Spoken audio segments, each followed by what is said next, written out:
সুনামকি বাঁকুড়া কোথাও দেখাতে বাকি রেখে মানে সব জায়গায় ডাক্তার দেখিয়ে ফেলেছে। সব ফেল করে আপনার এই ইয়ে দেখে আপনার কাছে এসে বসেছি। খেলে মানে এই ধরুন ভাত খাচ্ছি দুটোয়, হুম। 6টার সময় সেই খাবারটা দই উঠার মতো উঠছে, আর নলে পর ডাক্তার কি বলেছে? ডাক্তার বলছে গ্যাস হচ্ছে। গ্যাস হচ্ছে। কি হ্যাঁ। কি সমস্যা হচ্ছে বলুন তো আমাকে। আমার সমস্যা বলছে আমি খাচ্ছি তো, হুম। খিদের তো কোনো মানে ঘেয়ে নেই, খেতে পাচ্ছি হুম। কিন্তু খিদে বা তিসে হুম। যে একটা আগ্রহ থাকে মানুষের, হুম। সেটা আমার নেই। আচ্ছা।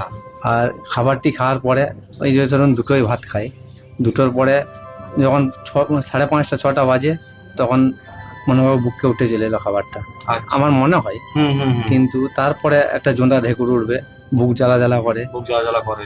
তারপরে সেই পক পক করে সেই বাচ্চারা যেমন দই তুলে আচ্ছা। সেরকম দইয়ের মতো উঠে, দইয়ের মতো ওঠে। আর অসহ্য করে লাগে, অসহ্য মানে জ্বালা লাগে গোটা শরীরটার মধ্যে। শরীর জ্বালা করে। হ্যাঁ, আচ্ছা কখনো আবার এই ঘাড়ের এই শিরাগুলো সি সি সি করে দিন, আচ্ছা। আবার ওইটা যখন বন্ধ হয় তখন কোমরে ব্যথা হয়, মনে ব্যথা হয়। আবার কোমরের থেকে এই আকাশের ডান ধারের থেকে এই মধ্যে শির করে, আর নলে কখনো আবার এইখানটা বাজে, কখনো এইখানটা বাজে, কতদিন এই সমস্যা হচ্ছে? কখনো বুকটা বাজে। এই নিয়ে 8 মাস হচ্ছে। 8 মাস। হ্যাঁ অনেক জায়গায় ডাক্তার দেখিয়েছে। হ্যাঁ, ডাক্তারি ওষুধে কোনো কাজ হয়নি? কোনো কাজ হয়নি। আচ্ছা। যেখানে বড় বড় ডাক্তার দেখাইছি, হুম। একবারে দেউলিয়া হয়ে আপনার কাছে এসেছি। বাড়ি কোথায়?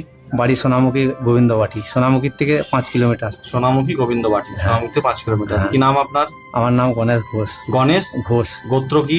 গোট্ট কাজল। আচ্ছা ঠিক আছে, এদিকে পা করে শুয়ে পড়ুন।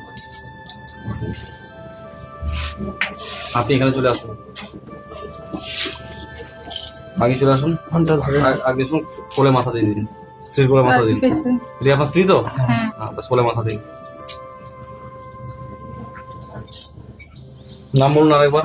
গণেশ ঘোষ। পেটটা তুলুন, জামাটা তুলুন। আর পেটটা ফাঁপ থাকে। গণেশ ঘোষ। ঘোষ। গোত্র কি বললেন?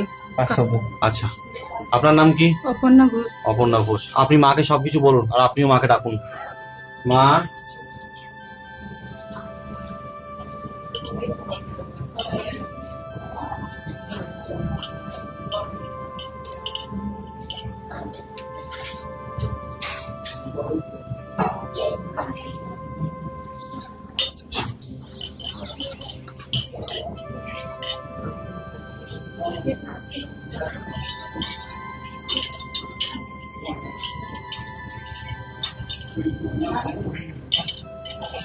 এখন পেটটা টেনে ধরে আছে।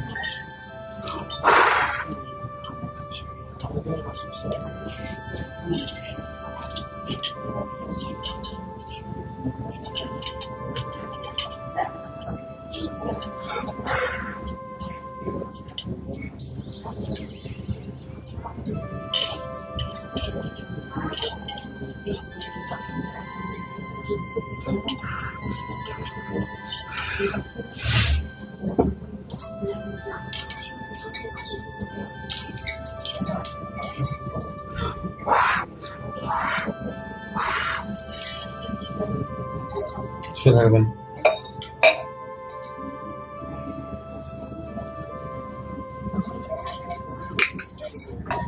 মাকে বলুন সবকিছু।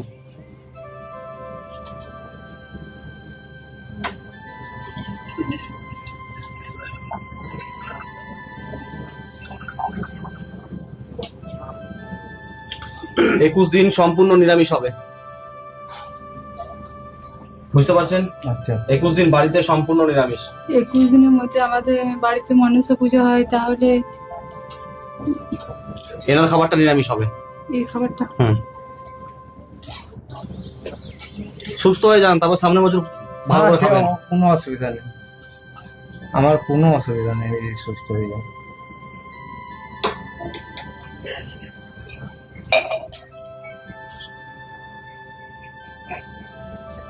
থাকুন।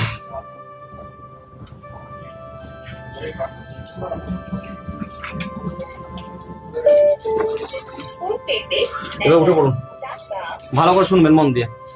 যেভাবে জলটা নিয়ম খেতে বসে শুনেছিলেন, শুনেছিলেন তো? 21 দিন ওইভাবে খাওয়াতে হবে। সকালে ঘুম থেকে উঠবে, জামা কাপড় চেঞ্জ করবে, জামা কাপড় চেঞ্জ করার পর হাত পা ধুয়ে নেবে, 1 গ্লাস টাটকা জল ওনাকেই দেবেন, 1 গ্লাস টাটকা জল নিয়ে নেবেন আপনি, দিয়ে পরে সেই জলে মায়ের এই সান জলে 1 ঢাকনা দেবেন, দিয়ে পূর্ব দিকে এইভাবে মুখ করবেন, পূর্ব দিকে মুখ করে মায়ের মন্ত্রটা 3 বার বলবেন, ওং মাং মনসাই দেব্যই নমঃ। এই মন্ত্রটা 3 বার বলে জলটা খালি পেটে খেয়ে নেবেন। 5 মিনিট পর, এই স্নান জলটা খাওয়ার 5 মিনিট পর 1 কাপ উষ্ণ গরম জল চায়ের মতো করে চুমুক দিয়ে খাবেন। মনে থাকবে। রাত্রেবেলা যখন ঘুমোতে যাবেন 1 কুচি পেঁপে নেবেন, কাঁচা পেঁপে চিবিয়ে জল খেয়ে শুয়ে পড়বেন রাত্রেবেলা, এমনি নর্মাল জল খেয়ে শুয়ে পড়বেন, ঠিক আছে? খাবার খাওয়ার পরে 1 কুচি পেঁপে খেয়ে তারপর 1 গ্লাস জল খেয়ে শুয়ে পড়বেন। আর সকালে উঠে এই সানজল খেয়ে খালি পেটে খাবেন। 5 মিনিট পর 1 কাপ উষ্ণ গরম জল চুমুক দিয়ে খাবেন, দিয়ে খাবার দাবার যা খাচ্ছেন খান। বুঝতে পারলেন? আর এটা হয়ে গেল, এটা আপনি করুন 21 দিন।